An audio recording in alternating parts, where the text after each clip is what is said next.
qaysi prezident kelishidan qat'iy nazar ko'p narsa o'zgarganini ko'rmadim do'stlarim. Umuman olib qaraganda balki to'g'ridir. Lekin boshqa prezidentlar gapirgan gaplarida har doim policy bor. Qanaqadir siyosiy dasturni amalga oshirish bor. Trampni buni hech qachon ko'rmaysiz. Trampni kallasiga kelgan bitta va'dani tashab qo'yadi o'rtaga, hamma qarsak chalib yoqtirib qoladi. Misol uchun voqea talabalarga green card berar ekan. Qarsaklar zo'r, kutamiz endi qachon kelishini. 5 millionliklarga oltin karta berar ekan. O, zo'r. Urushni bir kunda tugatar ekan. Zo'r. Hali ham davom etadi urush, hech narsa o'zgargani yo'q.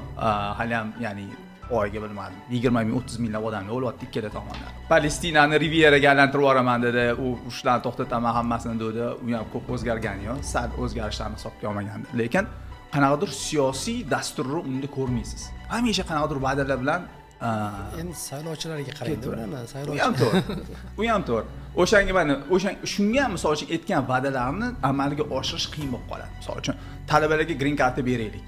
Zo'r. Ya'ni bilmadim, hammaga bitta kvartirani tarqataylik. Unaqa gapirish oson, lekin buni amalga oshirish kelganda qanaqadir o'sha siyosiy baribir dastur bo'lish kerak-da.